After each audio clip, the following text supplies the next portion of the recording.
गरीब साध साध सब नेक हैं, आप अपनी ठोरे। जो सतलोक ले जाएंगे वो साधु कोई और।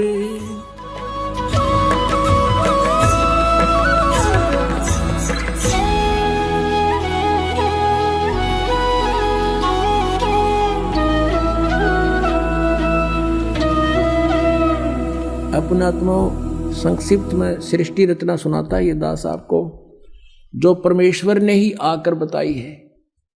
अभी आपने सुना था कि धर्मदास ये जग बोराना और कोई ना जाने पद निर्वाणा, यही कारण मैं कथा पसारा, सबसे कहिए एक राम न्यारा। और यही ज्ञान जग जीव सुनाओ, सब जीवों का भ्रम नसाओ। भ्रम गए जग वेद पुराना, और आदि राम का किसी ने भेद नहीं जाना। अब मैं तुमसे कहूँ चिताई, तीन देवन की उत्पत्ति बाई। ज्ञानी सुने सो हृदय लगाई, और मूर्ख सुने तो समझ में नहीं आई, गम नहीं पाई। माँ अष्टंगी पिता निरंजन, ये जमदारुण वंशन अंजन। पहले की निरंजन राई, पीछे से माया उपजाई। माया रूप देखती शोभा, देव निरंजन तन मन लोभा। धर्मराय की ने भोग विलासा, माया को रही तबासा। यानी ये प्रेग्नेंट होगी दुर्गा। और तीन पुत्र अष्टंगी जाए, ब्रह्मा विष्णु शिव नाम धराए। और तीन देव विस्तार चलावे, इनमें यू जग धोखा खावे। इस काल के इस ढमढमे को, इस काल को श्राप लगा हुआ 1 लाख जीव खाने का। और उसके लिए इसने अपने 3 पुत्र पैदा किए दुर्गा से। इनको अचेत कर दिया, इनको खुद स्वयं नहीं मालूम हमारा पिता कौन है। और उसने इनको एक एक गुण युक्त कर दिया। ब्रह्मा को रजगुण से परिपूर्ण कर दिया, विष्णु जी को सतगुण से, और शंकर जी को तमोगुण से परिपूर्ण कर दिया। तीनों गुण कहो चाहे 3 देवता कहो। अब इनके प्रभाव से हम यहाँ उत्पत्ति आपस में मोह और मार काट, एक दूसरे ने काट दें मार दें, जैसे हाहाकार मचा रखी है। हिंदू मुसलमान का झगड़ा, हिंदू हिंदू का झगड़ा, कि मुसलमान मुसलमान का दुश्मन, राजाओं की लड़ाई, कि फ्लड आ गया, कहीं पर एक्सीडेंट दुर्घटना में इसने कति बुच्चड़ खाना बना रखा है 21 ब्रह्मांड। और हम बाकी ने सोचा हम तो नहीं मरे, बाकी वो मर गया फलाना, अच्छा वो हो भाई बड़ी बुरी हुई। और अपना अपन कहना अपना नंबर नहीं, नंबर तो 100 दिन, पर हम आँख मीच रहे कबूतर की तरह, पर कब तक मीचेंगे। तो इस ज्ञान से फिर हमारी आँख भी खुलेंगी, और हमें वो भगवान मिल जाएगा जो इससे आउट कर देगा। ये हमें नहीं मार सकता फिर किसी सूरत में भी। अगर यहाँ भी तुम जीना चाहते हो सुख से, तो इस मालिक की शरण में रहना पड़ेगा, ताकि वो कसाई खावे को ना पड़े। तो वो परमात्मा कबीर देव है, कबीर साहब है, यहाँ हाहाकार मचा रहा है। किसका उद्देश्य ये कि इनको सबको यहाँ दुर्गति करूं, ये भगवान की भक्ति ना कर सके, ऐसी स्थिति का शरीर दे दिया हमारे को। इसमें कभी बीपी हाई हो रहा, कभी लो हो गया, कभी जाड़ बढ़वानी, कभी आँख बढ़वानी, कभी कुछ हो रहा है, कभी कुछ एलर्जी होगी, फलाना हो गया। सारा ब्रान माटी इस जीव की, और इस पेट के लिए सारा लगे रहो। परमात्मा की तरफ जानना ना जाओ, और यदि कोशिश करें परमात्मा की तरफ तो उल्टा ज्ञान ग्रहण करा दिया सबसे। अब डोए जाओ डले रहना काल के जाल में। तो उस परमेश्वर ने दया करी हमारे ऊपर के मेरे बच्चे दुखी हो गए। सतलोक में रहा करते थे, वहां कोई इनको दुख नहीं था। अपने के लिए अपना ही दुखी होता है, और उसके लिए वो परमात्मा हमारे लिए भटक रहे हैं। हमने वहां गलती की थी। अब 10 मिनट में एक वर्बली आपको सृष्टि रचना सुनाएंगे। पुणात्माओं, आप बुद्धिमान हो, अब कोई बालक नहीं, बहुत बुद्धिमान व्यक्ति हो गया है मानव इस कलियुग के अंदर। ये भी देन परमात्मा की है। तो आप जी ने बहुत गहराई से सोचना पड़ेगा इस दास का उद्देश्य क्या है, और परमात्मा सतलोक से चल के इस गंदे लोक में क्यों आया, क्या आवश्यकता थी उनको। क्योंकि वो हमारा पिता है। हमारे साथ यहाँ धोखा करके हमें रोक रखा इस काल ने, और अपने के लिए अपना ही दुखी होया करे। परमात्मा कहते हैं कबीर देव जी कि मैं रोवत हूँ सृष्टि को और ये सृष्टि रोए मोहे। और गरीबदास जी जिसको परमात्मा मिले थे आकर आदरणीय गरीबदास साहिब जी को, वो कहते हैं जैसे तुलसीदास जी ने रामायण को लाखों वर्ष के बाद एज इट इज लिख दिया लोकोक्तियों के माध्यम से, चौपाइयों के माध्यम से, ऐसे ही आदरणीय गरीबदास साहिब जी की दिव्य दृष्टि खोल दी भगवान ने, सतलोक दिखा गए, सचखंड दिखा गए, छोड़ दिया। उसने परमात्मा की जो महिमा अपनी वाणी में बोली है, क्या बताई है? कबीर साहब कहते हैं मैं रोवत हूँ सृष्टि को और सृष्टि रो मोहे। और गरीबदास इस वियोग को समझ नहीं सकता कोई कि मैं तुम्हें खोज रहा हूं कि और तुम्हें बताना चाहता हूं आई एम गॉड, मैं परमात्मा हूं, मैं तुम्हारा पिता हूं, तुम मेरे बच्चे हो और तुम मुझे खोज रहे हो। लेकिन हमारे इस वियोग को, हमारे इस विछोड़ को कौन मिलावे? कोई नहीं समझ सकता कि तुम कहां से बिछुड़ कर आए थे। आज मैं कह रहा हूं मैं भगवान हूं, तुम भ्रमित कर दिए काल के दूतों ने, तुम कहते हो नहीं भगवान निराकार होता है, वेदों में भगवान निराकार लिखा है, भगवान साकार हो ही नहीं सकता। तुम मुझे खोज रहे हो, मैं तुम्हें ढूंढ रहा हूं कि मैं बताना चाहता हूं कि मैं परमात्मा हूं। ये सृष्टि कैसे रची गई? परमात्मा समर्थ है। सबसे पहले केवल परमात्मा थे, उन्होंने अपनी वचन शक्ति से ये परमात्मा पहले अकेले लोक को स्थापित करके उसमें उत्पन्न करके प्रकट करके अकेले लोक में रहते थे। वहां केवल अकेले भगवान ही रहते हैं, वो परमेश्वर की राजधानी है, उसमें दूसरा कोई नहीं जा सकता। उसके बाद अकेले लोक के बाद परमात्मा ने अपने नीचे के 3 लोक और उत्पन्न किए। अगम लोक, उससे नेक्स्ट अलख लोक और उससे नेक्स्ट चौथे नंबर का सतलोक। और नीचे से हम गिनेंगे तो प्रथम सतलोक, दूसरा अलखलोक और तीसरा अगम और चौथा वो अकेलोक। जैसे अभी आपने ऋग्वेद मंडल नंबर 9 सूक्त 96 के मंत्र 19 में पढ़ा कि वो तुरियम धाम, वो चौथा धाम है, वो अकेलोक है, समुद्र की तरह है, यानी समुद्र सभी जलों का स्रोत होता है, ऐसे वो परमात्मा का जो अकेलोक है सभी का स्रोत है। वो उसी परमेश्वर ने फिर 4 अन्य रूप धारण किए। एक रूप में वो अगम लोक में आके अगम पुरुष नाम से विराजमान हुए और अलख लोक में आकर के अलख पुरुष और सतलोक में आकर के वो सतपुरुष नाम से, यानी उपमात्मक नाम है उस परमात्मा की, उपाधि के नाम है ये। उनका रियल नाम कबीर देव है, वो कबीर साहब। जैसे कुरान में अल्लाह अकबर कहते हैं, अल्लाह कबीर, अल्लाह अकबीर, अकबर, अकबर कहने लगे उसको अकबर, वो कबीर है। कबीरन खबीरन ये कुरान शरीफ में लिखा है, वो कबीर देव यानी उस पूर्ण परमात्मा का नाम है। तो सतलोक में परमात्मा ने, अच्छा, तीनों चारों लोकों में जहां भगवान अपने अन्य रूप बनाकर रहता है, इनने अपने अपने रूप की शोभा भी इनका अलग अलग बनाई है। जैसे एक सतलोक में परमात्मा के एक रोमकूप का प्रकाश, एक रोमकूप यानी मनुष्य सदृश है परमात्मा, हमारे जैसा ही। गरीबदास साहिब ने कहा कि हमरे ही उनिहार है, हमारा सृजनहार है, हमारा भगवान हमें बनाने वाला हमारे जैसा है। और आपने वेदों में देख लिया राजा के समान और नरवत, ये तो निरे दिखा दूं आपने, मनुष्य के तुल, इन्होंने अड़ंगे कर रखे इन वादों का, लेकिन मूल पाठ के अंदर स्पष्ट है नरवत, मनुष्यवत अग्नि, नरवत देव, नरवत मनुष्यवत शंभु, मनुष्य जैसे भगवान, मनुष्य जैसा परमात्मा, मनुष्य सदृश है।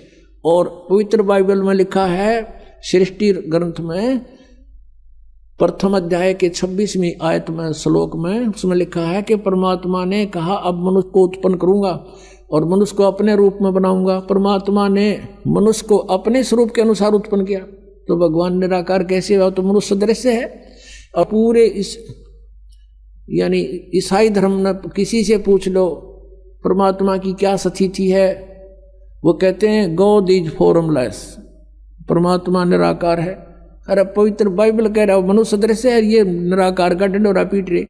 तो ऐसे ही कोई भी पवित्र धर्म का जो अनुयायी है अपने पवित्र सदग्रंथों से भी वो परिचित नहीं है। जैसे हिंदू और मुसलमानों का झगड़ा किस बात पर था?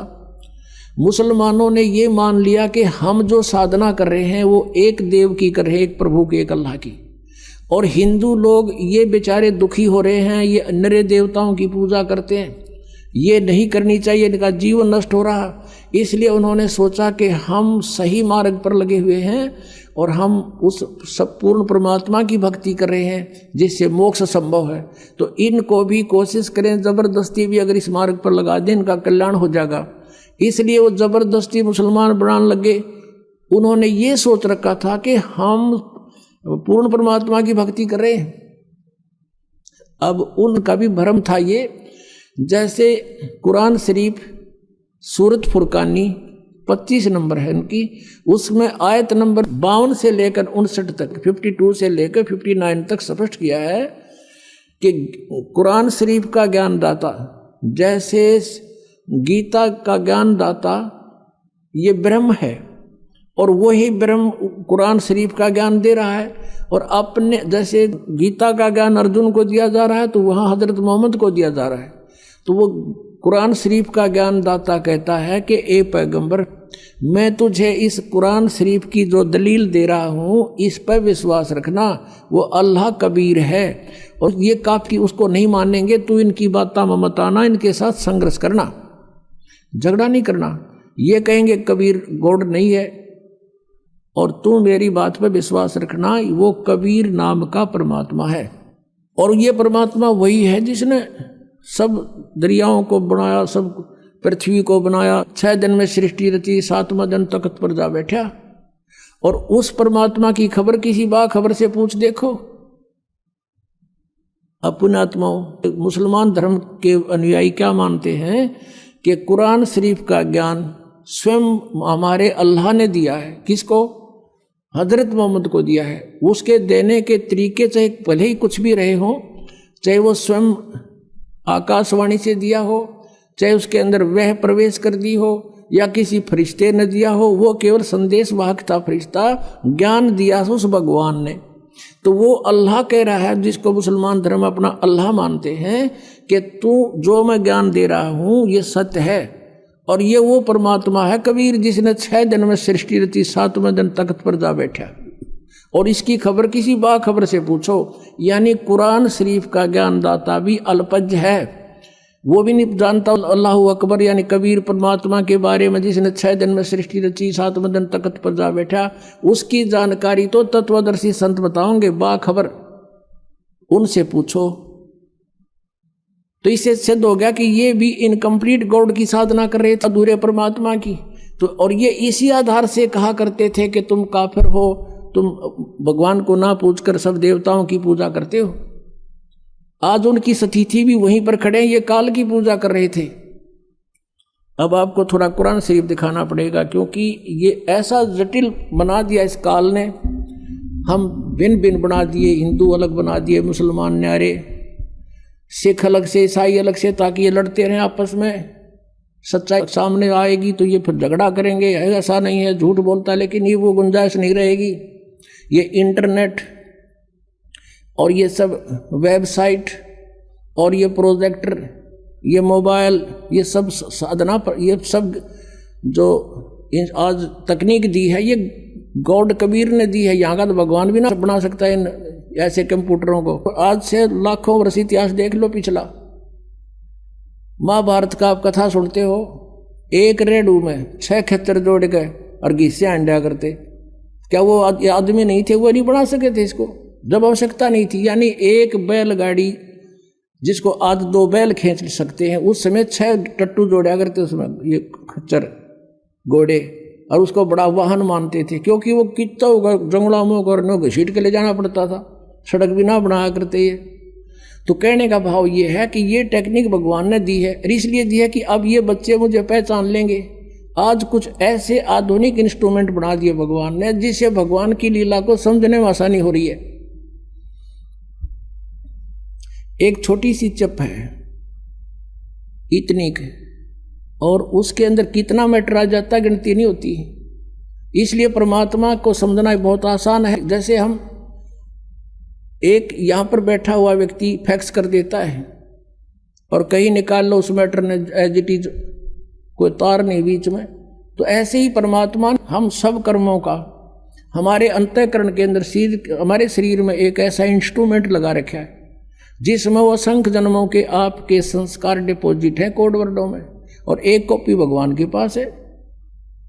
और उसने परमात्मा ने कोई जरूरत को नहीं आपके पीछे पीछे घूमने की, इंस्ट्रूमेंट लगा दिए, जो करोगे उसमें लिखा पाओगा और वहाँ देख लेगा, काजा उड़े ऑन कर देगा, आपकी ये चल पड़ेगी सीडी। आपसे पूछने की आवश्यकता नहीं भगवान ने, या तो 6 गवाह चाहिए एक दोषी को करार करने के लिए, वह आवश्यकता नहीं है। कितना दयालु है भगवान आपके ऊपर, वो कितने रजा है आपके ऊपर परमात्मा कबीर देव की। आप अन्य संतों के सत्संगों में जाते थे, ये इधर जय गुरुदेव एक पंथ चल रहा है मथुरा में, वो भी राधा स्वामी की ब्रांच समझ लो, 5 नामों पर गाटा जोड़ रखे है।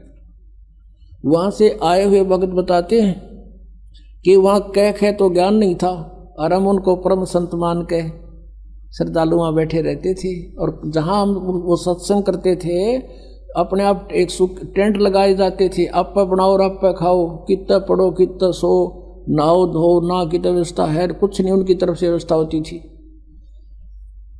अब जाते हैं दूसरे पंथों के पास, संतों के पास, कहते हैं अपना सारा सामान साथ ले जाओ गुदड़ा, और वहाँ एक पराल का पूड़ा दे दिया करें, 20 रुपये लें जमा करा दो, ये पराल बिछाओ और अपने कंबल बिछाओ और सो जाओ। और ज्ञान क्या, 1 घंटे 45-50 मिनट एंड बेंड बोल के वो नकली गुरु अपना जा बैठे, श्रद्धालुओं के मौज मचा दी, बड़ा अच्छा ज्ञान करा। ज्ञान का उन्हें कह भी ना पता, ज्ञान तो ये दास का गला सूख लेता है, इस ज्ञान का अंत नहीं आता। और आप पर कितनी मेहर कर रखी, नीचे बैठ बिछा रखा भगवान ने, इस दासों की ड्यूटी लगा रखी अपने बच्चों के लिए, तुम कितनी पुण्यात्मा हो। और दे कर काची रजाई और छका के देसी घी का माल बैठा दिए, सुनो ही मेरी महिमा, ये हो दयालु परमात्मा। हम खोज रहे थे, हमें ढूंढा नहीं मिल रहा था, ये यहाँ भी इतना सुख देगा तो वहाँ तो पता नहीं क्या कर देगा। जब दूसरे के लोक में इतना सुख दे रहा परमात्मा ने, दूध की नदी बहा रखी, देसी घी की बहा दी, या कोई भी दूसरी वस्तु प्रयोग नहीं होती, सब देसी घी का सब व्यवस्था बनती है। तो ये सतलोक से आता पुण्यात्मा, यहाँ का नहीं है। वो कहते हैं जब परमात्मा कबीर देव जी आए थे, उनके साथ मजाक कर दिया था, और 18 लाख व्यक्तियों को चिट्ठी लिख दी थी, कबीर जी भंडारा करेंगे। और कबीर जी झोपड़ी में रहा करते, भगवान लीला करते थे कि भगवान भजो मेरे की तरफ, फिर देखना परमात्मा के हाथ। 18 लाख व्यक्ति आगे, श्याम का आटा भी घर पे नहीं था, परमात्मा लीला। वहाँ तो कबीर रूप में बैठे हैं, एक गरीब व्यक्ति के रूप में, और सतलोक में गए, वहाँ से 9 लाख बैलों के ऊपर बना बना सारा सामान सतलोक से लेके 1 सेकंड में यहाँ आगे गर्मा गर्म, और भंडारा ला दिया। 3 दिन तक 18 लाख व्यक्तियों का भंडारा छिका दिया परमात्मा ने। और चिट्ठी में लिखा था कि कबीर एक असरफी देगा सोने की, एक दोहर देगा कंबल, वो भी साथ दिए थे। यानी उनका मुंह मोड़ने के लिए जो भगवान कबीर जी को नीचा दिखाना चाहते थे। तो पुण्यात्माओं, तब कबीर जी ने कहा था, ये खाकी खंजूसपुर अन्न का नहीं सुमार। और दूसरा रूप केशव नाम धर के आगे थे, कि व्यापारी का रूप बना के, गरीब दास केशव के अन्न का नहीं सुमार। परमात्मा ने कहा, ये तो खाकी खंजूस, ये तो कति कंजूस खोखापुर है, ये खाली इसमें ना कुछ भी, हम तो सतलोक से लेकर आए सारा सामान यहाँ पर। तो पुण्यात्मा आज वही है यहाँ पर। तो ये आज जो की जो व्यवस्था परमात्मा ने कर रखी, अपने पुण्यात्माओं को सुख दे रहे हैं, इनकी बुराई छुटवा रहे हैं, इनके आने वाली आपदाओं को समाप्त कर रहे हैं, और इनको धनी बना रहे हैं। फिर प्रेरणा करते हैं कि बच्चों दान करो, धर्म तो 10 का नहीं 10 के तीनों लोग, खैर आए तुम्हें खैर है, कीजिए आत्म पोख। तो फिर आपको पहले तो देते हैं, फिर कहते करे करावे साइया मन में लहर उठा, दादू सिर दर्जीव के आप बगल हो जा। एक व्यक्ति सब जगह दुखी हो लिया, और डॉक्टरों ने बोल दिया ऑपरेशन होगा और 1 लाख रुपए लगेंगे। यहाँ मालिक ने वैसे अपने जिसकी सच्ची श्रद्धा सच्ची लगन पूर्ण विश्वास हो जाता, उसको तुरंत आराम दे देते, वो स्वस्थ हो गया। अब वो लाखों रुपये बचे, जान की झंझट था, बचूंगा कि ना बचूंगा, वो बचा। फिर प्रेरणा भी करते हैं कि कुछ पुण्य कर बेटा। तो इस तरह वो आज ये सदा व्रत चला रखा भगवान ने, इसमें जिसका भी जो सहयोग है उसको बहुत लाभ हो रहा है। तो अब कहने का भाव ये था कि आप जी को कितनी सुविधा दे करके भगवान कहता है मेरी महिमा सुनो बैठ कर ध्यान से। और कोई अब भी लटके लेगा तो उसको नहीं बख्शेगा भगवान। कहीं अच्छा गरम रजाई मिल गई है, लटके देते हो, लटके नहीं लेना। सत्संग में आकर परमात्मा की महिमा को बड़ा ध्यान से सुनना चाहिए। कितनी व्यवस्था कर रखी है, किस लिए? इसलिए कि बच्चे भगवान को पहचान सके। अब आपको दिखाता हूं कुरान शरीफ में, कुरान शरीफ का ज्ञानदाता कहता है कि वो कबीर भगवान है जिसने 6 दिन में सृष्टि रची। अब थोड़ा सा पहले पवित्र बाइबल दिखाना पड़ेगा। ये है पवित्र बाइबल, संपूर्ण जीवन अध्ययन बाइबल। ये बाइबल है, ये है इसका जर्नल एडिटर, ये यहाँ से हिंदी पढ़ेंगे। प्रबंधक संपादक डेविड स्टुअर्ट, अंग्रेजी प्रधान संपादक Donald C Stamms, MA MDV, संयुक्त संपादक ये सारे इनका ये यहाँ से छपा, ये देख लो, मैसूर USA से छपा है। अब इसमें सबसे पहले सृष्टि वो है, उत्पत्ति है इसमें, और सृष्टि के कति प्रारंभ में प्रथम अध्याय में ही जेनेसिस माने सृष्टि, जेनेसिस 1, ये 4 पृष्ठ पे उत्पत्ति यहाँ से आरंभ होती है। प्रथम आदि में परमेश्वर ने आकाश और पृथ्वी की सृष्टि की, ये पहला दिन था। इस प्रकार ये पहला दिन हो गया। फिर दूसरा दिन हो गया, प्रकाश प्रपुरुष बना दिया परमात्मा ने। फिर ये तीसरा सांझ भी भोर हो गया, फिर तीसरा दिन हो गया। जो कुछ भी इसमें फलदार वृक्ष जिनके बीज एक एक जाति के अनुसार बनाए, ये इस प्रकार। अब ये तीसरा दिन हो गया। दिन और रात पर प्रभुता करें और उज्ज्वला दियारा करें, इस प्रकार सांझ हुई, फिर भोर हुआ, ये चौथा दिन हो गया। फिर यहाँ देखें पृष्ठ नंबर 5 पे, वो 4 पे पढ़ा आपने। अब 5 पे क्या है, सांझ हुई, भोर हुई, फिर ये 5वां दिन हो गया। छठे दिन पे आना हमने, असली बात ये है। फिर परमेश्वर ने कहा मनुष्य को हम अपने स्वरूप के अनुसार अपनी समानता में बनाएं, और वे समुद्र की मछलियों और आकाश के पक्षियों और घरेलू पशुओं और सारी पृथ्वी पर और सब रेंगने वाले जंतुओं पर जो पृथ्वी पर रेंगते हैं अधिकार रखें, यानी उनसे समझदार हों। तब परमेश्वर ने मनुष्य को अपने स्वरूप के अनुसार उत्पन्न किया। अपने ही स्वरूप के अनुसार परमेश्वर ने उसको उत्पन्न किया, और नर और नारी करके उसने मनुष्यों की सृष्टि की। तो परमात्मा किसा होया, मनुष्य जैसा, नर जैसा। अंडरस्टूड हो गया? अब यहाँ देखिएगा, इस प्रकार छठे दिन भोर हुई, सांझ हुआ, इस प्रकार ये 6वां दिन हो गया। अब 7वां दिन, और अब परमेश्वर ने अपना काम जिसे वह करता था 7वें दिन समाप्त किया। अपने किए हुए सारे काम से 7वें दिन विश्राम लिया, यानी 6 दिन में सृष्टि रच ली, 7वां दिन विश्राम किया, बस। अब यहाँ से इतना ही लेना था। अब पवित्र बाइबल ने स्पष्ट कर दिया कि परमात्मा मनुष्य जैसा है, उसने अपने जैसे रूप में मनुष्य को बनाया, नर नारी करके उत्पन्न कर दिया। आगे बहुत अच्छा प्रमाण है इसमें कि परमात्मा साकार है, वो सामने खड़ा दिखाई देता है, बात करता है, बाइबल में लिखा है। अब कुरान शरीफ दिखाते हैं आपको, देखिएगा। ये कुरान शरीफ है, पवित्र कुरान शरीफ, और इसके विषय में लिखा है। ये तो इनकी अरबी भाषा है। जालिकल किताबु ला रैब जू जैसला फीही जो, इसका अर्थ है इन्होंने किया है कि यह वह इल्हामी किताब है, धार्मिक किताब है जिसमें कोई संदेह की गुंजाइश नहीं, यानी इसमें जो लिखा है वो फाइनल है हमारे लिए, इसमें हमने कोई डाउट नहीं, इसमें कोई गलत नहीं। इसका कहने का भाव ये कहाँ से बना है? शास्त्रीय अरबी पद्धति पर नागरी लिपि में स अनुवाद सटीपन, इसका अर्थ है स अनुवाद सटीपन, स अनुवाद। रूपांतकार है नंद कुमार अवस्थी, शेरवानी संस्करण। ये कहाँ से छपा है? कुरान शरीफ शेरवानी संस्करण। प्रकाशक हैं लखनऊ किताबघर, मौसम बाग, सीतापुर रोड, लखनऊ, यहाँ से छपा। अब हम इसके सूरत फुरकानी 25 पर आते हैं, ये देखिएगा। ये सूरत कुरान शरीफ है और सूरतुल फुरकानी, इसको सूरत बोलते हैं, सूरतुल फुरकानी यानी सूरत फुरकानी 25। अब इसमें यहां से देखेंगे हम, ये देखिएगा, ये 52 नंबर आयत है, 51 यहां समाप्त होती है, ये 52 शुरू होती है। फला तुतियल काफिरन व जाहिदहुम बिही जिहादन कबीरन, ये स्पष्ट लिखा कबीरन। इसको ये कुरान शरीफ कहो चाहे मजीद कहो, अब दिखाएंगे आपको। अब इसका हिंदी अनुवाद यहाँ किया है इन्होंने, ये 51 समाप्त हुई, 52 प्रारंभ हुई। इसका अनुवाद है ये जो हमने अरबी भाषा पढ़ी, लिखी है इसमें नागरी लिपि में।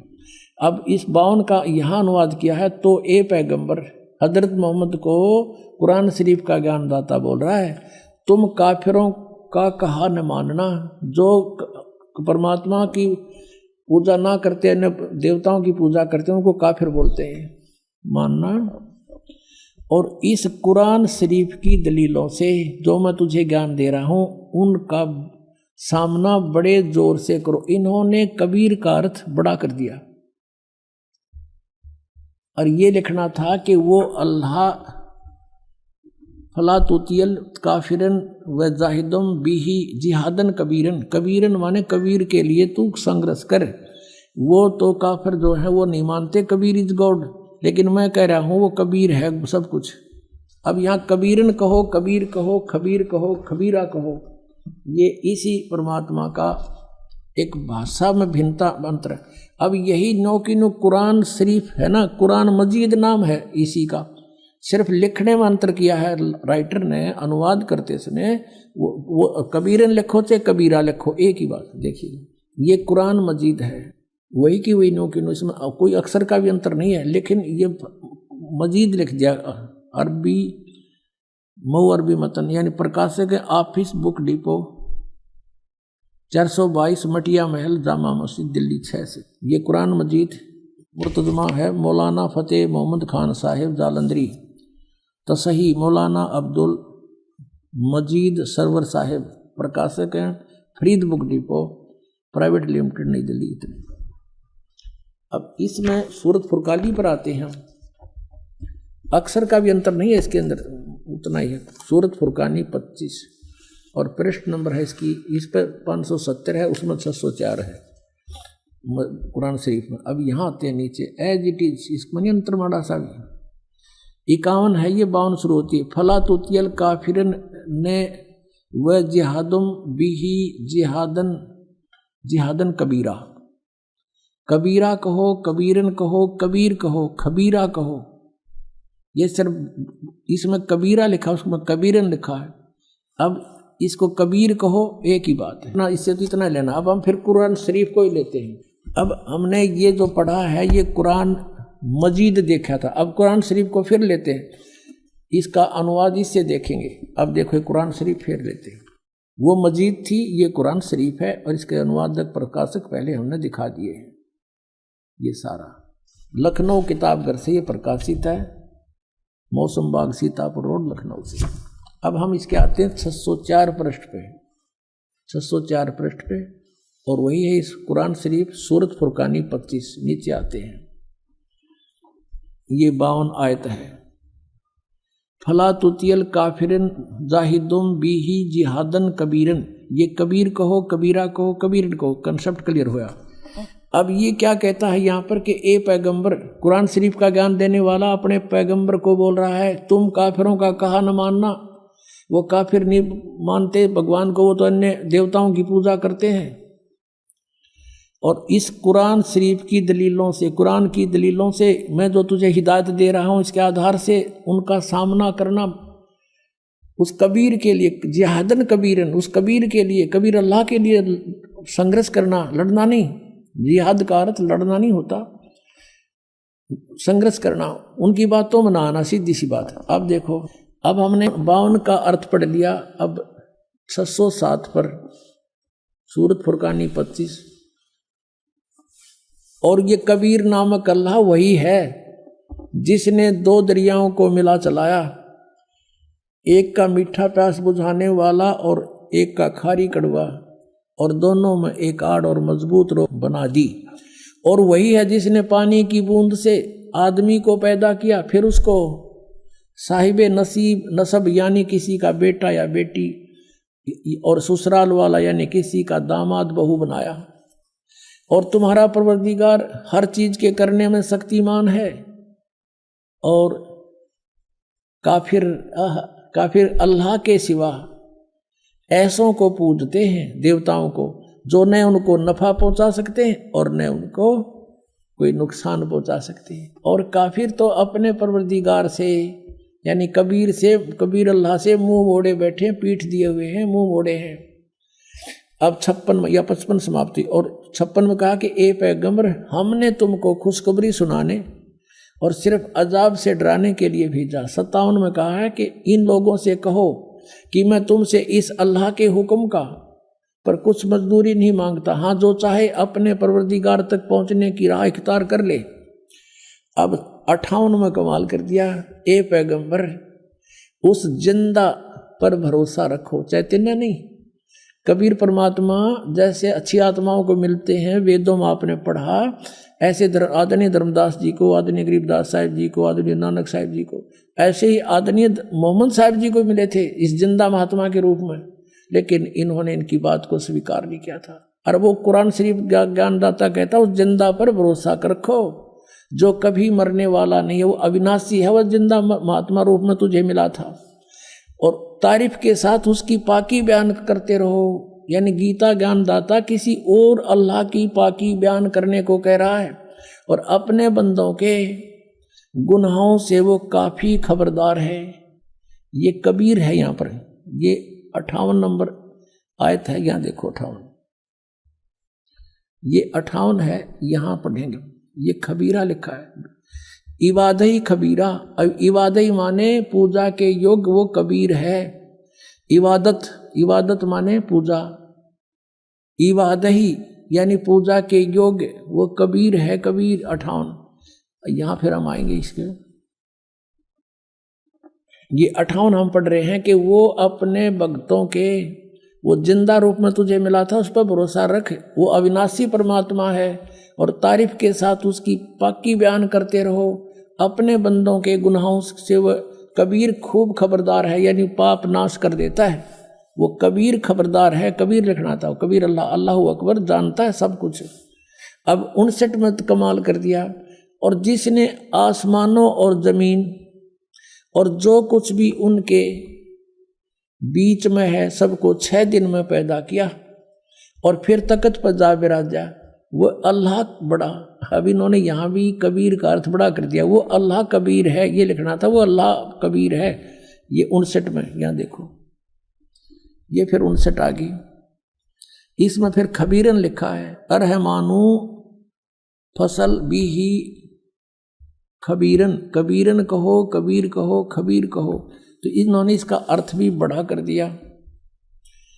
अब फिर पढ़ेंगे इस 58 नंबर को, जिसने आसमानों और जमीन और जो कुछ उनके बीच में है सबको 6 दिन में पैदा किया। जो पवित्र बाइबल जो ज्ञान देता है 60% ज्ञान वही कुरान शरीफ में है। 6 दिन में पैदा किया, फिर तख्त पर जा बिराजा। वह अल्लाह बड़ा, वो अल्लाह कबीर, वो अल्लाह अकबर, वो अल्लाह कबीर है। वो भगवान कबीर बड़ा दयालु है, रहमान है। और उसकी खबर, उसकी जानकारी किसी बाखबर इल्म वाले यानी तत्वदर्शी संत से पूछ देखो। इससे सिद्ध हो गया कि कुरान शरीफ का ज्ञानदाता भी उस अल्लाह यानी बड़े भगवान, जिसको ये बड़ा कहते हुए मान ले, उसके बारे में अल्पज्ञ है, उसकी जानकारी नहीं रखता। उसके लिए स्पष्ट किया है कि वो साकार परमात्मा है, उसका नाम कबीर है। 6 दिन में सृष्टि रची और 7वें दिन तख्त पर जा बैठा तो वो विराजमान हुआ। तो एक देशीय है और साकार है, मनुष्य सदृश है, वो पवित्र बाइबल ने सिद्ध कर। अब आज उन मुसलमान भाइयों का दावा भी गलत सिद्ध हुआ जो हिंदुओं को यूं कहते थे ये देवताओं को पूजे, इनका मोक्ष नहीं हो सकता। तो वो भी अब काल के ही जाल में है, उनको भी सोचना पड़ेगा। हम एक पिता की संतान हैं। पुण्यात्मा, परमात्मा का पाना बहुत आसान है। ये विश्वास होना कि कौन परमात्मा है वो क्या स्थिति में है, वो कैसी लीला करता है, उसको पहचानना अनिवार्य है। और कौन सी वे ऑफ वर्शिप है, वो पूजा की विधि क्या है जिससे मोक्ष होगा, वो कौन है, कैसा है, उसका नाम क्या है, उसका प्रमाण क्या है। तो उसका प्रमाण सदग्रंथों में है। गीता जी अध्याय नंबर 16 के श्लोक नंबर 23 में कहा कि अर्जुन के जो शास्त्र विधि को त्याग कर मनमाना आचरण करते हैं उनको, उनकी न तो गति होती है यानी मोक्ष नहीं होता, ना उनको कोई सिद्धि प्राप्त होती है और न ही कोई सुख होता है, यूजलेस। 24वें श्लोक में 16वें अध्याय में कहा गीता जी में कि अर्जुन इससे तेरे लिए अर्जुन शास्त्र ही प्रमाण है कर्तव्य और अकर्तव्य के लिए, कौन सी करनी चाहिए साधना, कौन सी ना करनी चाहिए। किसी के लोकवेद पर विश्वास ना करना। जैसे इन राधा स्वामी वालों का लोकवेद आपने दिखा दो तो हंसी आवे, इनको ये नहीं मालूम सतनाम खान का है कि पीण का, गाटा जोड़ रखा। सतनाम सार नाम भी वही है, सतनाम भी सार, सतनाम को कहते हैं सतपुरुष भी सतनाम, सार शब्द भी सतनाम, और सचखंड भी सतनाम, और सतपुरुष भी सतनाम। ये जाएंगे सतलोक है, थरा गजब भैया। अपनात्माओं सृष्टि रचना सुनाने के लिए इतनी भूमिका बनाई थी ताकि आपका ये बात यकीन हो, विश्वास हो कि ये दास जो कह रहा है और परमात्मा ने जो कहा दास वही कह रहा है। एक तो आपने इस तत्व ज्ञान को समझने के लिए जो इस आश्रम में आते हैं, ये निरसंशय हो जाना कि ये दास जो शब्द बोलेगा वो 100% सत्य होंगे। फिर आपको समझने में आसानी हो जाएगी, इस मन का फतूर ना रहेगा। और ये विश्वास दिलाने के लिए कि दास जो बोल रहा है वो सारी साची है, ये प्रमाण दिखाता हूं। इन प्रमाणों को समझने के बाद फिर आपको ये भी देख लेना कि कहीं कोई ना प्रमाण दिखा पावे दास, और जो शब्द बोलेगा वो प्रमाणित समझ लेना, तो बहुत शीघ्र समझ में आ जाएगी आपके भगवान की ये परिभाषा। अब ये जो सृष्टि रचना जो दास सुनाने चला था, अब बहुत शॉर्टकट में सुनाऊंगा, 5-4 मिनट में, समय अच्छा हो गया है। पुणात्मा वैसे तो परमात्मा के लिए तो महापुरुषों ने जैसा भी उनके गुरुओं ने बता दिया शीश देने की तैयारी कर दी, सारा खड़े होकर तप किया, अग्नि के चारों तरफ आग जला के बीच में बैठ के तप किया, घर त्याग दिया, ऊपर को पैर करके साधना की, व्रत भी रखने शुरू कर दिए। जैसे जैनियों में देखो आप इतने घोर व्रत कराते हैं, उपवास रखवाते हैं, वो भी उनको मंजूर है, एकादे की तो डेथ भी हो जाती है लेकिन फिर भी वापस नहीं हटते। तो परमात्मा पाने के लिए हमने समय निकालना चाहिए। और ये कथा परमात्मा की सत्यनारायण कथा है, इसको सुनने से भी आत्मा प्रबल होती है, इससे चार्ज होती है। कुछ पाप इस ज्ञान यज्ञ से नाश होते हैं जो दास आपको सुना रहा है। और पहले हम क्या करते थे, जैसे जब ये ज्ञान नहीं था, पहले VCR चाले थे और एक VCR का एक नाइट का 100 रुपये चार्ज होता था। 3 कैसेट लिया करते, 3-3 घंटे की फिल्म, और शाम ने चालू कर दिया करते 8 बजे, और चाय बनवाए जाते और पिए जाते हैं, और नवाक पाड़े देखे जाते। भाई पूरे 100 रुपये पूरे कराएंगे, तीनों फिल्म चलाएंगे, 9 घंटे चलाते, और लेना एक न देना दो, बकवाद सारी। और यहाँ परमात्मा की कथा अगर 10-20 मिनट पहले ज़्यादा भी हो जाए तो हौसले से कथा सुननी चाहिए भगवान की, क्योंकि ये अनमोल रतन आज तक किसी को प्राप्त नहीं हुआ। आप पर वर्षा करवाई भगवान ने। और पहले हम सांग देखने जाया करते गांव में बैठ जाते, वो बकवाद करें जाते, और हम रेत में बैठ जाते जहाँ गधे भी ना बैठे, और सुबह देखा करते ना यहाँ बैठे थे काल रात ने तेरे की, तो दिन में जब देखा भी ना जा उस रेत में बैठे थे और बकवाद सुना करते थे। और यहाँ सारी सुविधा दी भगवान ने अपने बच्चों को, और ये ज्ञान सुना रहे हैं आप। आपकी किस्मत का अंदाजा नहीं लगा सकते कितने पुण्य हैं आपके। लख भर सूरा जो जी लख भर सामद दे, लख भर यती जहान में जबकि तो सतगुरु शरणा ले। बहुत पुण्यकर्मी युगों युगों के तुम रहे हो। आज आपको यहाँ कोई भी कारण बना के चे दुखी करके चे सुखी करके लाए हैं भगवान। आप रहम किया उसने, आपके लिए जो दुख तुम्हें यहाँ लेकर आया वो दुख भी आपके लिए वरदान होगा कि इसके कारण आपको भगवान मिल गया। और दुख तो इसके दरबार में रहना ही को नहीं। जब विश्वास आपके दृढ़ हो गया था तो सतलोक के अंदर परमात्मा ने एक शब्द में 16 द्वीप उत्पन्न किए, फिर 16 वचनों से एक एक पुत्र की उत्पत्ति की। उसके बाद परमात्मा ने उन 16 पुत्रों में से जिसका नाम अचिंत था उससे कहा कि अचिंत अब तू सृष्टि रच। उसको आदेश दिया ये दिखाने के लिए कि बालकों का काम नहीं सृष्टि रचना, समर्थ बिन कोई काम सफल नहीं होता। अचिंत ने क्या किया, अपनी वचन शक्ति से एक पुरुष उत्पन्न किया जिसको अक्षर पुरुष बोलते हैं। गीता जी अध्याय नंबर 15 के श्लोक 16 में 2 पुरुष कहे, सर पुरुष और अक्षर पुरुष। अब सर पुरुष और अक्षर पुरुष की उत्पत्ति बताई जा रही है कैसे हुई। अक्षर पुरुष की उत्पत्ति अचिंत ने अपने वचन से की, परमेश्वर के आदेश से। परमात्मा ने उसको इतनी शब्द शक्ति दे दी थी। अक्षर पुरुष जब उत्पन्न हो गया वो अपनी मनमर्जी से चल पड़ा। अचिंत ने कहा था मेरा सहयोग दे सृष्टि में, उसकी नहीं मानी। जा करके एक मान सरोवर है ऊपर अमृत जल से भरा हुआ, उसमें जाके छलांग लगाई नहाने के लिए और उसमें आनंद आया, सो गया। वहां श्वासों से शरीर नहीं है। अब वो सो गया था, अचिंत बैठा बैठा देखे, तब परमात्मा ने कहा कि बेटा समर्थ के बिना ये काम नहीं हो सकता और अब तू बैठ जा आसानी से। अब वहां गए परमात्मा ने, उस सत्य पुरुष ने, कबीर देव ने क्या किया, सरोवर से उसी जल से एक सरोवर से जल लिया, अपनी शक्ति से उसको एक अंडा बना दिया जैसे जादूगर बनाता है। उसको अंडे में एक आत्मा प्रवेश कर दी अपने वचन से। वो अंडा बहुत बड़ा था साइज में, वो गड़गड़ गड़गड़ करता हुआ नीचे को चला। उसकी अक्षर पुरुष की निंद्रा भंग होगी।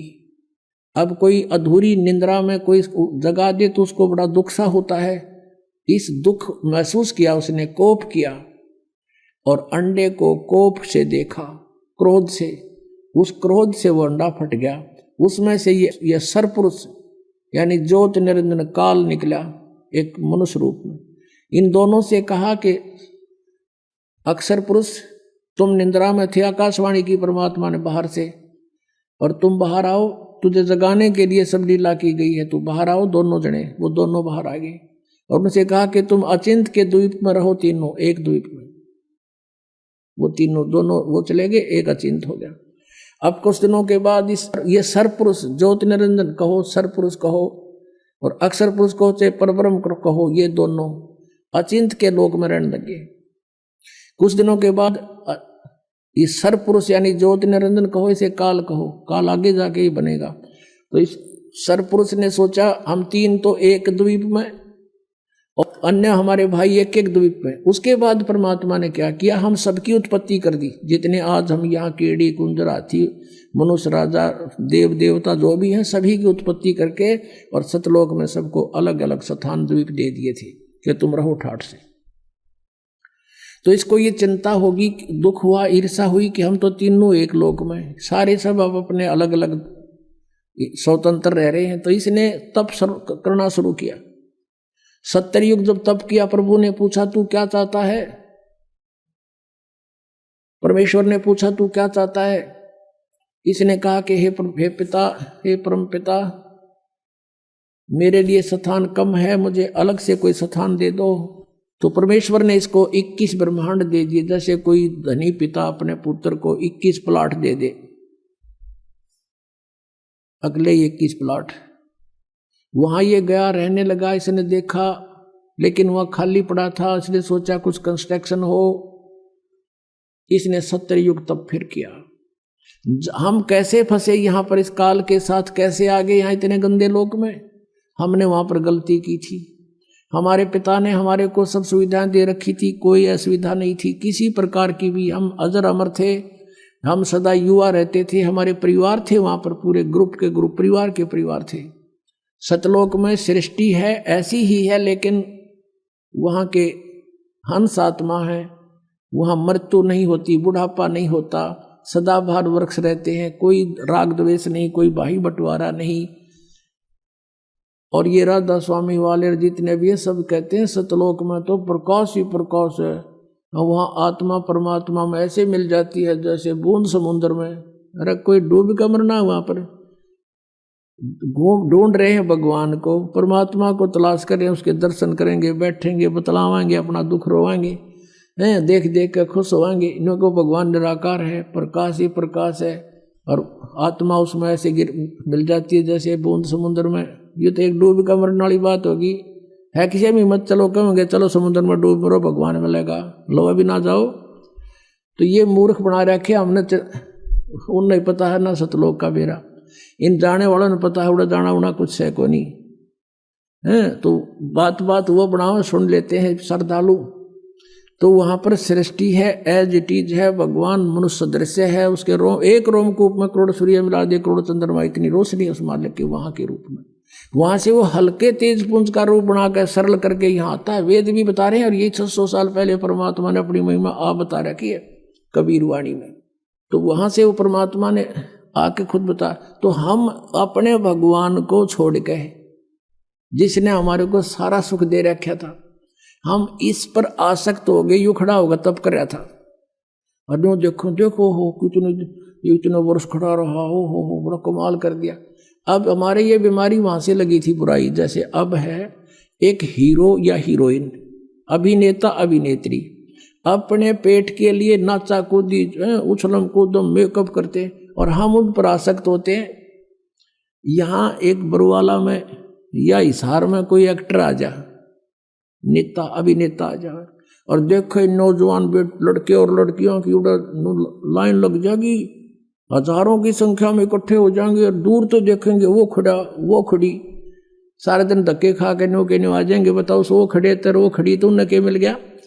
वो अपने पेट के लिए भटक रहे हैं, और हम उनको देख आसक्त हो रहे हैं, और कहते हैं मेरा फेवरेट वो है ये हीरो, फेवरेट। इन फेवरेट न मार दिया हम, यू हमारा फेवरेट हीरो हो गया वहां पर सतलोक में। और परमात्मा ने आकाशवाणी की कि बच्चों तुम इसने ना देखो, मस्त रहो, भक्ति करो, चैन से रहो, इसका कर्म ठीक नहीं है। ये परमात्मा ने इसको मना किया था, पर इसने ये माना नहीं। और हमें भी मना किया था कि इसकी तरफ ना ध्यान दो, तुम मस्त रहो। लेकिन हम ऊपर से तो सावधान हो गए, पर अंदर से कसक नहीं गई, इसके प्रति कति फिट हो गया, आकर्षित हो गए, अंदर से कसक बन गई जबरदस्त। वो तो अंतर्यामी सारी जानते हैं। जब इसने दूसरी बार तप किया तब पूछा भी क्या मांगता है तू? 70 युग तप किया। तब इसने कहा प्रभु मुझे कुछ कंस्ट्रक्शन सामग्री दे दो ताकि मैं कुछ रचना रचूं। परमात्मा ने 5 तत्व और 3 गुण दे दिए कि ले बेटा खेल खिलौनों से।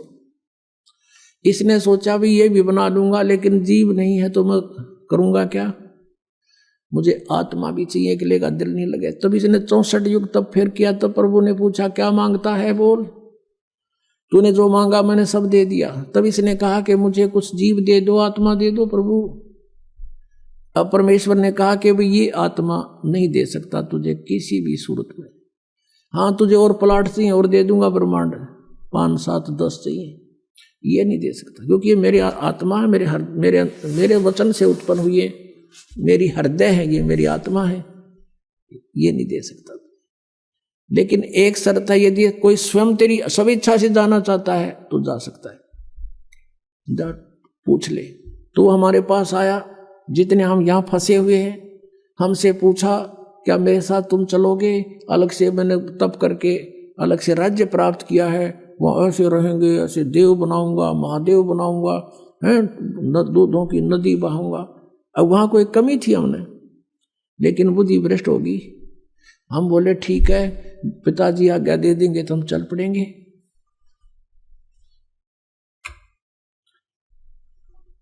अब उसने परमेश्वर कबीर देव से कहा काल ने कि पिताजी कुछ आत्माएं मेरे साथ जाने को एग्री हैं। परमेश्वर ने कहा कि मेरे सामने स्वीकृति दिला दो। परमेश्वर आए वहां से स्वयं और हमारे पास आकर खड़े हो गए। परमेश्वर ने कहा कि बोलो भाई कौन जाना चाहता है इसके साथ, हाथ खड़ा करो। अब परमात्मा ने पहले तो हमें मना किया था कि इस पर आसक्त मत हो, हम शर्मिंदे हो गए, नीचे को मुंह कर लिया, कोई नहीं बोला, सन्नाटा छा गया। तब परमेश्वर ने कहा कह रहे तो आप तो कह रहे, तू तो कह रहा था ये बहुत कुछ मेरे साथ जाने वाले हैं, ये तो कोई बोलता ही नहीं, झूठ बोलता था तू। इतने में एक आत्मा ने सोचा कहीं बात ना बिगड़ जाए, हिम्मत सी करके खड़ा हो गया। खड़ा होकर कहा कि प्रभु मैं जाना चाहता हूं इसके साथ। अब पीछे फिर हमने सोचे कि ये अकेला लूट जा लूट, फिर तो हम देखा जैसे बच्चे स्कूल में एक हाथ खड़ा कर ले, सारे कर लिया अगर नो नो नो, तो हम सब खड़े हो गए और दोनों हाथ कर दिए, हम भी जाना चाहते, हम भी जाना चाहते। परमेश्वर ने कहा भाई ठीक है,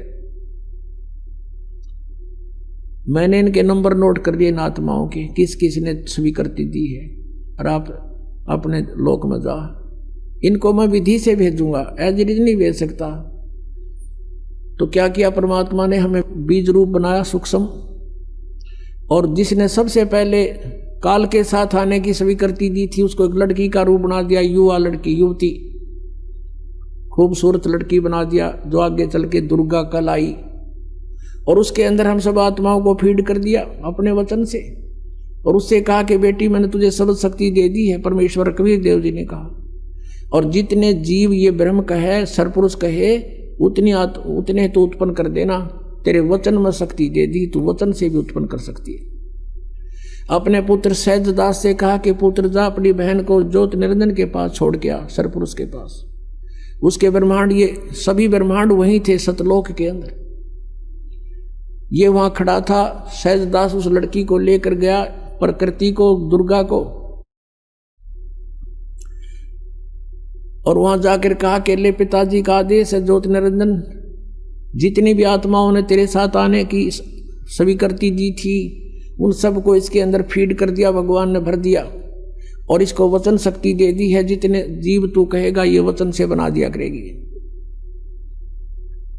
और ऐसा कहकर सहजदास वापस आ गया।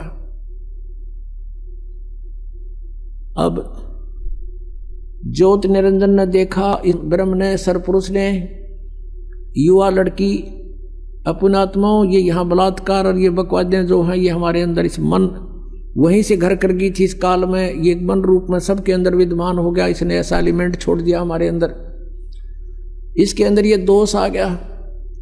एकांत में अकेली युवती को देखकर इसने उसके साथ जुल्म करना चाहा, लड़की भी भांप गई इसके इरादे को, और कहा कि ज्योति निरंजन बात सुन, तू मेरा बड़ा भाई, तू मेरे से पहले उत्पन्न हुआ, अंडे से परमात्मा का ही उत्पन्न किया हुआ है, और उसी से मेरा जन्म हुआ। तू मेरा बड़ा भाई, मैं तेरी छोटी बहन, बहन भाई का ये क्रम अच्छा नहीं होता, तू जुल्म ना करे। पिताजी ने मुझे शब्द शक्ति दे रखी है, वचन शक्ति, जितने जीव कहेगा मैं बना दूंगा। इसने एक नहीं सुनी, हद से आगे बढ़ गया। लड़की ने अपनी इज्जत सुरक्षा के लिए कुछ ना पाया तो उसने छोटा रूप बनाया, और इसने बकवाद के लिए मुंह खोल रखा था, मुंह के माध्यम से पेट में चली गई। वहां से परमेश्वर कबीर देव अपने पिता से पुकार की, भगवान मेरी रक्षा करो। परमात्मा ने कहा जोगजीत, सहजदास जाओ उसके पास, और परमेश्वर स्वयं आए अपने पुत्र का रूप बना के, और कहा ज्योति निरंजन तूने जुल्म कर दिया, ऐसे पवित्र लोक में जो ऐसी गलती करता उसको ये सजा है कि तू आज से काल कहागा, 1 लाख मानव शरीरधारी प्राणियों को नित खाया करेगा, 1.25 लाख उत्पन्न करेगा, आज से तेरा नाम काल होगा। लड़की को, दुर्गा को उसके पेट से निकाल दिया, और उन दोनों को 21 ब्रह्मांड समेत सतलोक से निष्कासित कर दिया। 16 शंख कोश की दूरी पर 21 ब्रह्मांड आकर रुक गए, और यहां फिर अपने मालिक की विधि अनुसार ये चक्कर काटने लगे। अब काल ने फिर सोचा कि अब मेरा कौन के बिगाड़ेगा, जो इन्होंने सजा देनी थी मुझे दे दी। दुर्गा के साथ फिर दुर्व्यवहार शुरू किया। इसने फिर प्रार्थना की कि ज्योति निरंजन, पहले तो तू मेरा बड़ा भाई, मैं तेरी छोटी बहन, दूसरे मैं तेरे पेट से बाहर आई हूं, तेरी बेटी होगी। यानी इसने अपनी इज्जत बचाने के लिए सब कुछ कह दिया, पर इसका कोई असर नहीं हुआ। परमात्मा ने देखना था कि ये कितना बकवाद कर सकता है, और लड़की को प्रजनन इंद्री भी अपनी तरफ से नहीं लगाई थी। इसने अपनी सिद्धि शक्ति से नाखूनों से प्रजनन इंद्री बनाई और दुर्गा के साथ विलास किया। 3 पुत्रों की उत्पत्ति की। बड़े का नाम ब्रह्मा, दूसरे का विष्णु, तीसरे का शिव हुआ। अब मैं तुमसे कहूँ चिताई, त्रिदेवन की उत्पत्ति भाई। ज्ञानी सुने सो हृदय लगाई, मूर्ख सुने तो गम ना पाई।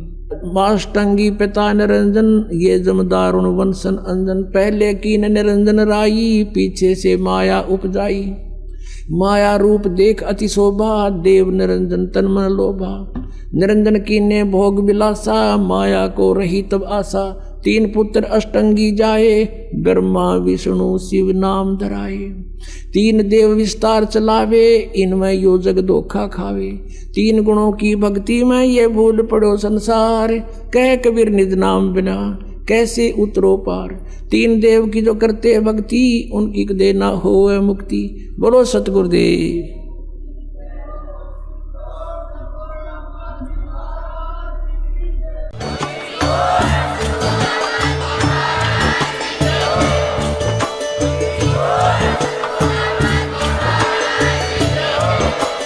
आप सुन रहे थे जगत गुरु तत्वदर्शी संत रामपाल जी महाराज जी के मंगल प्रवचन। अधिक जानकारी के लिए विजिट कीजिए हमारी वेबसाइट www.jagatgururampalji.org। संत रामपाल जी महाराज जी के शुभ आशीर्वाद से पूरे विश्व भर में 500 से भी ज्यादा नाम दीक्षा केंद्र हैं, जिन पर संत रामपाल जी महाराज जी द्वारा ऑनलाइन निशुल्क नाम दीक्षा दी जा रही है। अपने नजदीकी नाम दीक्षा केंद्र का पता करने के लिए संपर्क करें 8222880541।